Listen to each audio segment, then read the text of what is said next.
Everybody out there on White Street, you already know what it is. Salute everybody. What's going on, y'all? Welcome back to SteveBussaGS. We got another scorecard reaction for you guys, and you already know what it is. Go subscribe Sunday, baby. This is where we go and we find an artist that has less than 1,000 subscribers on YouTube, and we promote the shit out of them. So we're going to do a reaction right now for my guy, Lyrik. The idea of this basically is we're going to take the time to break this down, do a full reaction to it, and if we like it at the end, you agree to go subscribe and show my guy some love. Now, this one's a little bit different. So we got two screens up here. This is his actual solo YouTube page, which only has 56 subscribers, which is the one we're going to be subscribed to, assuming that this is dope. The video, however, is on his producer's page that has over 107,000 subs. So he's cheating the system a little bit, but you know what I mean? I felt like it was like, it's still like, you're not going to profit off of your, you know what I'm saying, like your producer's page the way you would off of your own page. So I let him slip through. We got a fresh bang. Oh, that's how you know we do these in one take. Otherwise, we'd just be wasting a lot of bangs. Alright, let's get into it. I ain't got much else to say. Real quick, run the gauntlet, hit the like button, hit the subscribe button, little bell notification guy. And let's just jump into this real quick. Let's see what it's hitting for. So we got Lyrik with real shit. I will say, I did talk to him a little bit on IG. If you guys want to get on Go Subscribe Sunday, join the Discord down in the description below. Put in a request on Go Subscribe Sunday. The way that it works is I have my team listen to it first, make sure that it's up to quality, and then once they say, yes, it's greenlit, then we will go ahead and actually perform the reaction on it. This way we're not wasting you guys' time. However, with that being said, if you do decide to hit me up on Instagram or you hit me up on Twitter or something like that, it takes me a lot longer to look at those messages because there's a whole bunch of requests and shit like that. So there's no telling you how long it's going to be sitting there. Your best bet is to hit the Discord. Twitter I'm a little bit better at. Instagram messages I'll check once a week or something like that. Alright, let's get into it. I think we got a video too, full screen it.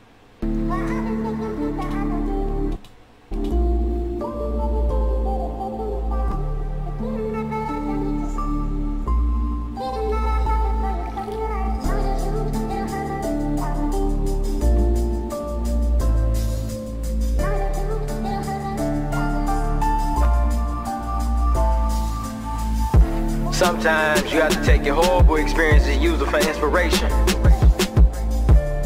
Use it for inspiration to work towards gaining your greater experiences.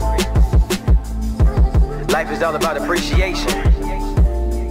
So you already got kind of like that early 2000s, 2010s like mixtape feel, where you got like the sample with a, it sounds like more of like a Joe Budden beat, so you guys already know I'm 100% locked in beat wise. And then you got like the talking intro into it. Like I like that vibe. It's more of a mixtape vibe than an album vibe though. You know that?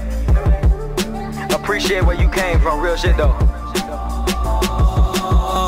I'm just trying to tell my story from the realest view. Descriptions that y'all never heard to me is nothing new. I've been holding back the pain for a long time. Too busy trying to keep it strong, cause my thoughts mad. I got a chip on my chest and it never left. I gotta get it out the mud, appreciate what's left. I've been through pain when it rained it's muddy. When I see my people starve, yeah, that shit was ugly. It's nothing like it when your mama asking you for money. Now it's your obligation to turn nothing to something. Yeah, we been there. We've been there. You caught a couple in there. I like it. He's going, I mean, it's called real shit, obviously, but I like the approach of it. He's definitely taking a more, like, this isn't rah-rah rap, you know what I'm saying? He's not just making shit up. It sounds like he's really talking about his shit. And, yo, if you ain't been in a position where your parents have hit you up for bread because that's where you at in life, like, then that, maybe that bar didn't hit as hard as it did to you. But yeah, man, when you come up a certain way, it's not if, it's just when. Real shit. Got this weight on my shoulders, but I ain't letting up. Instead of trying to hit the mall, I gotta make some calls. I gotta keep my head up, back against the wall. But once I make it to the top, I'm trying to take it all. He don't know what it feels like to walk my pair of shoes. Them days of hunger, pain and stuff, no options left to choose. I've been busting, sweat and tears, it's exhausting, yeah. I'm just trying to move my family to the palm trees, yeah. I gotta grind by any means, there's no option, yeah. You know just about what I'm talking, yeah.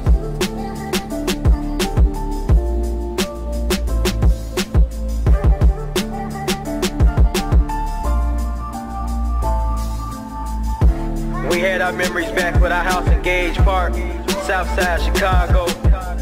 Good and bad. You won't believe it if I told you.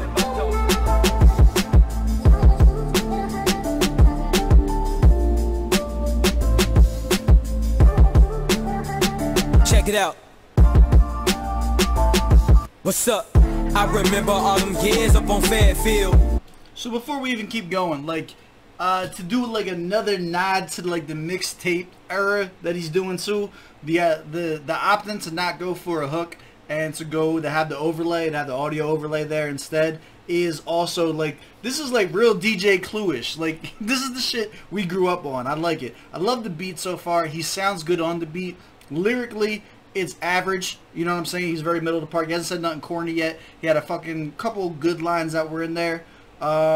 Well, let's see how he closes it out so far. Middle of the road so far lyrically. I like the vibe though. I like the atmosphere of the song. The quality is where it needs to be as far as like the video and audio goes. So he's got a lot going for him. This is less of a go subscribe Sunday reaction and more of just like a regular reaction, if you feel me. Like that's, he's got the quality. Like, the quality is all there. Grew up in the slums, just know the struggle real. No pot to piss in, you gotta shit, you get it how you live.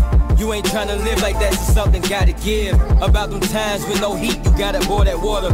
Now you taking out them turns just to keep that order. We had to go through a disaster, it was all disorder. When there was no route for help, it all just felt like torture. Once upon a time, family was close, we felt alone. Everybody went their separate ways, ain't let us know. Disappearing on this, that just how the family was. It trained me differently, now it's hard for me showing love. Limited resources, gotta eat from all the food pantries. You gotta eat what's on that plate or that's your ass, boy. You don't know when your next meal. Talking shit. I like him. Here's the thing, man. Like, how do I even word this? I want to word this correctly. Like, he's talking some good shit. I wish the lines or the delivery or something like that was like, I wish he was a little bit more complex. That's what it is. It almost feels like his rhyme schemes and shit like that are just too simple. He doesn't have any flair to it. He doesn't have like a great multi-syllable or flow switch or any type of game to it. He seems very, very basic and average of a rapper. But if you listen to what he's saying, like, I like what he's saying. Like, I like his content. I'm there for the content. I'm there for like the shit that he's getting off. I kind of just like, I want to see him spaz out though. You know what I'm saying? Like, I really want to see him flex on the track. And this just seems like it's more of a laid back, chill vibe. Like, we're not really going to get to see him get his shit off. Like, I don't know. I'm a little mad about it. But at the same time, like, yo, he's talking some real shit from me. Like, you can tell he lived it. You know what I'm saying? Like, there's a difference. You can tell when something is rap and when somebody is just, like, talking their shit. You can tell that he's talking his shit. Hold on, bring that back. It trained me differently, now it's hard for me showing love. Limited resources, gotta eat from all the food pantries. You gotta eat what's on that plate or that's your ass, boy. You don't know when your next meal make it last, boy. Hard times come around with long cash, boy. You know, as I got a little older, it was me, my brother, and my nephew. Young teenager, 2010 to 2015. There was the days, but them gangs around us started fucking with us though. And you know we all had friends growing up, just different lifestyles. Let's get it. It really fucked me up getting jumped at 13. You ain't black unless you GD to a Latin king. They tried to kill me, bash my head through the concrete. They left me bloody, unconscious and shaking at the scene. Why you coming at me like that for? I don't gang bang. Bow! Then they hit me with that game changer. Them life changers, them brain thinkers. Ever since that crazy day I had animosity. Bunch of devil thoughts ain't helping, please just get them off of me. I still learn though, I don't sweat them no. I'm much older now, ain't guilty by affiliation. Do the right thing, if you carry, invest conciliation. Get concealed carry, cause this is a dangerous city. You better say you're sorry, cause I can't die for pity. Get concealed carry, cause this is a dangerous city. You better say the sorry, cause I can't die for pity. You wanna know about my life, my struggles, my pain, and the knowledge I've gained? Well, here it is.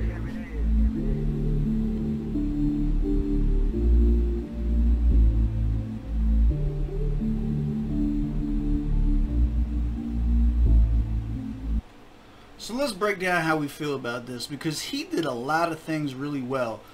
Based on the fact that he's talking about like Latin, that third verse was fucking dope too. Like he got into his storytelling mode. I think the problem for me with this is like, number one, based on the fact that he's talking about Latin Kings and stuff like that, I have to believe he's from the West Coast. I don't listen to a lot of West Coast rap, which is probably why I was talking about like the delivery isn't hitting a certain way for me. Like I don't do the storytelling raps as far as a preference goes, and I don't do West Coast rap as far as a preference goes. Like I've always leaned more East Coast because with like the punchline rap and shit like that, that's always been what I've into. Not to discredit it, I'm trying to explain like where my bias may be coming from after listening to the whole track and kind of looking back on it. I can see a lot of people really digging this. I'm glad we got this on the channel. I can see a lot of people fucking with this guy, especially those who are more in tune with those styles of rap. Let's pull up the scorecard. I'll tell you right now I'm subscribing. So yeah, we're going to hit subscribe. Hey, but let's score it out. Let's give him a scorecard. Let's break it down. We are new. So in order for me to become a fan of you on this channel, you got to catch at least 3. Right now, Lyrik is 1 for 1. Drop in the comments below if you want to see some more from this artist. We get enough of a buzz around his name, we'll feature him again on the channel. Target audience for this, I do think I was. Now listen, it's 2 ways of looking at this. Number one, I'm going to catch the real shit that he's talking about because of the life that I live and where I grew up and how we grew up, right? I may not be the target audience when it comes to storytelling raps. I may not be the target audience when it comes to just West Coast style raps in general. But when it comes to like just talking your life and like real hip hop shit, like I'm in there every time, so I have to be the target audience for that. Proper setting for this. This is like real laid back. I could definitely see this being just like on like an 01 Vibes playlist. Ghostwriter, just West. I don't know. I ain't got nothing clever for that. Now, bars and lyrics, let's break it down. It's hard to say. First of all, there was definitely nothing trash about any of his verses on there. Super salute for getting a third verse, period. I mean, the art of the third verse, we talk about that being gone. I love to see it. Nothing wowed me. Nothing blew me away, though. So, like, I'm going to give it a 19. It's a solid verse, short of the best, overall dope. I really think, like, 19 out of 25, I feel like he can snap off. I feel like he can do better. But at the same time, every verse had a pause moment. Every verse had a moment that made you want to stop and go back and scrunch your face up. So, like, he definitely brought some heat. And, like, if I was more into the storytelling stuff, maybe that third verse would have hit even harder. Like, it takes a lot to man up and talk about your personal experiences, especially when they don't paint you in the best light. He's not talking about, I went and fought a whole bunch of people by myself and came out on top. You know what I'm saying? So, like, I definitely respect it. And I'm feeling the same thing about the delivery. Like, I'm going 19 again. Here's why. 19 out of 25. I need to hear something else from him. Give us a hook where he was singing on the hook or rapping on the hook. We didn't have the hook, so there was no opportunity for the flow switch there. The flow was basically the same from beginning to end on all 3 verses. We didn't really get a chance to hear him switch it up or anything like that. And the delivery that he's using is not one that I am akin to normally. I prefer the harder hitting punchline flows as opposed to the storytelling mode. So there's going to be a certain bias there. But I still give it 19. Like I said, it wasn't bad. He didn't sound offbeat. He didn't sound forced. Everything sounded natural. I feel like there's opportunity for improvement. I feel like he can still snap off and you'd be looking at this and be like, oh, I get why that was a 19. Because he's got the 25 in his back pocket. Like, he's able to do it. Beat selection, sound quality mixing, 15 out of 15, 15 out of 15. There was nothing wrong with that whatsoever. Effectiveness, I'll give this a 9 out of 10 on effectiveness. I feel like he wanted to talk his shit. He wanted to get his shit off, and I feel like he did that. And I feel like the people that he was talking to, like his immediate circle and shit like that, and the people in his neighborhood are all going to feel this shit. I don't know how effective it was because he didn't, how do I word it? Like, he didn't add anything that we've never heard before. There was nothing on this track that was revolutionary or groundbreaking where it's like, this is going to stick out, and every time I hear this I'm going to think about the guy Lyrik. You know what I'm saying? Like, this was just like a dope album verse, even though it sounded like a mixtape to me. Like, it just, like, you would put this on the album. I can see this being one of the ones on there, but I don't know that it would get talked about as far as like the highlights of the album go. It was a middle of the road track for me. Enjoyability, like I said, it was cool. I'll give it an 8. Super enjoyable under specific circumstances. Those circumstances would definitely be like you're in the mood or in the zone for that, like it's on that '01 Vibes playlist and you got the playlist bumping. But there you got it. 85 out of 100 is my score. Do you agree? Do you disagree? Drop down the comments below. If you agree, go give my man a sub. Follow him on Instagram. Check him out on there as well. I talked to him on Instagram for a little while. Hit the guy up. Follow him. Yo, I'll tell you what. All things else, like aside, I love this dude's energy. He was super smooth to talk to. Like everything, like the conversation was like super humble and polite, and like overall just like such crazy good confident energy coming off of him. Like I fuck with him as an artist, I fuck with him as an individual, and he's 1 for 1 on the tracks with me so far. So if you fuck with me, go subscribe to him, show him some love. As always, I appreciate y'all hanging out with me, and I will catch y'all on the next one.